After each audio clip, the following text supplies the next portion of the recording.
মাননীয় প্রধানমন্ত্রী সবাইকে ঈদের শুভেচ্ছা জানিয়েছেন। এক মাস অতিবাহিত হয়েছে, আমরা এই সরকারের রাষ্ট্রীয় দায়িত্ব পরিচালনা করছি।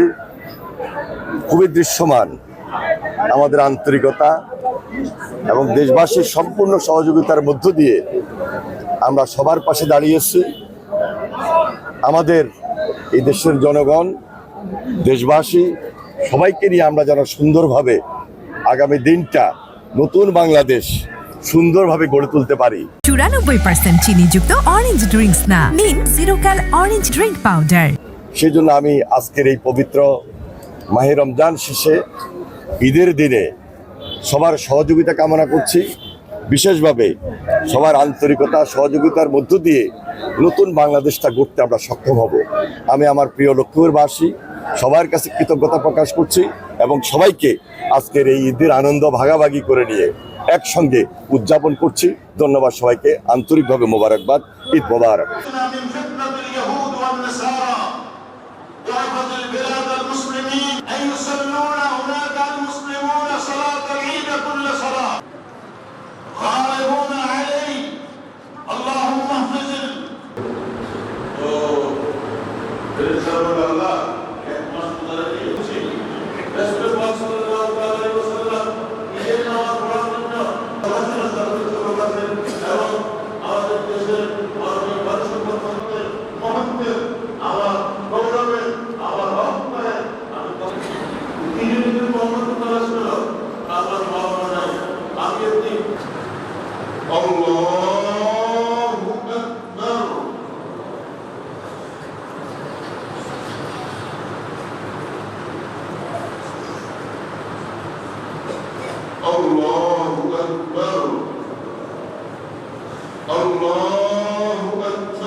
এই মন্দিরে সুন্দরভাবে চলতে পারি আল্লাহ, সেই ব্যবস্থা আমরা করে দেয় আল্লাহ।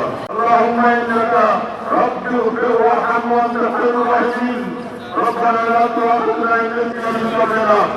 আল্লাহ, লক্ষ্মীপুরবাসীর দীর্ঘদিন থেকে অবহেলিত আমাদের এই লক্ষ্মীপুর একজন আল্লাহ মন্ত্রী হওয়া আমরা পাইছি। আমাদের কেউ যাতে মজলুম না হয়, কেউ যাতে হেরত না হয়, সেই বিষয়টা আমরা সতর্ক রাখতে পারি। আল্লাহ আমাদেরকে তৌফিক দান করে। আল্লাহুম্মা ইন্না নাসআলুকা হুসনাল ইসতিওয়া, আল্লাহুম্মা ইন্না নাসআলুকাল জান্নাহ ওয়া নাউযু বিকা মিন সাখাতিকা ওয়া মিন ইজ্জাতি মা ইয়াসিফুন ওয়া সালামুন আলাল মুরসালিন ওয়ালহামদুলিল্লাহি রাব্বিল আলামিন।